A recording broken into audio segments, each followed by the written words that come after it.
as a spiritual path to eternal salvation. But regrettably, over time, through a political theology, it was reduced to an exclusivist ideology. At a time when this exclusivist theology has been propounded in well thought out, well worked out manner and is playing havoc across much of the world, the evolution of a pluralistic, inclusivist theology is indispensable. It is essential.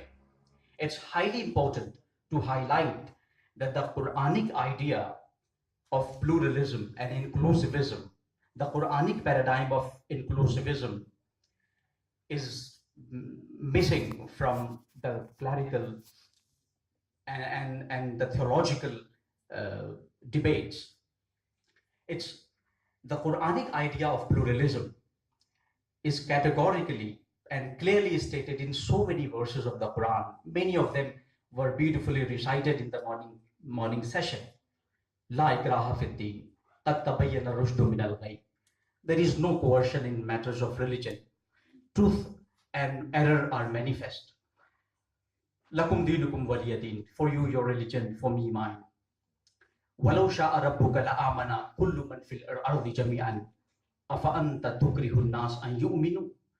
If Allah had willed, all people would have been believers. So why do you people force others to become believers? So on so forth. La tahdi man ahbabta. You cannot guide those whom you want.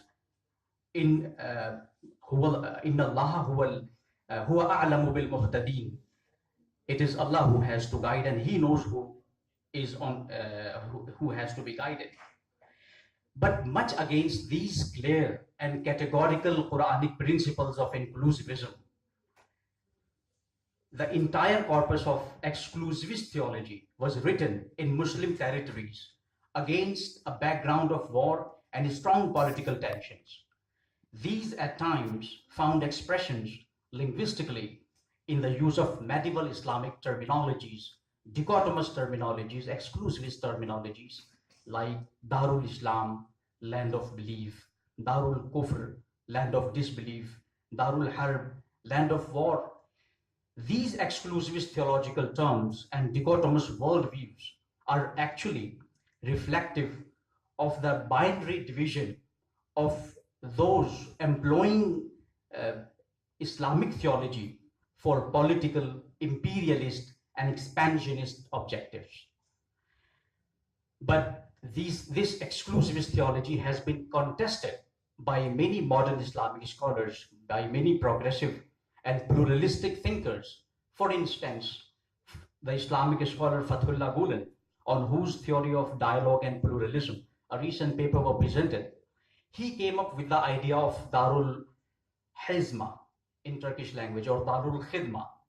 He says that the world cannot be categorized into Darul Islam or Darul Harb or Darul Kufr. It is Darul Khidma, land of service. Similarly, in India, we have many Indian Islamic scholars who came up with pluralistic ideologies, a counter narrative. For example, Maulana Hussain Ahmad Madni. He writes in his book in Urdu, Islam or Qawmi Muttahida Qawmiyat, Islam and Composite Nationalism, that India is a Darul Mu'ahada, land of peace treaty. And again, he says India is Darul Sulah, land of reconciliation. Again, Maulana Chirag Ali Dehlvi, he says that India is Darul Amn. Famously, Maulana Wahiduddin Khan, Delhi-based Islamic scholar and peace activist, he theorizes that India is Darul Amn, land of peace. Basically, it's important to highlight the idea that the Quranic concept of al-mu'minun, believers, is more inclusive than al-muslimun, those who submit to the will of God. The adherents of different faith traditions can be viewed equally as al-mu'minun according to this Quranic trajectory. I now cite both pre-modern and modern Islamic scholars who are actively engaged in research and activism on evolving and curating an Islamic theology of peace and pluralism.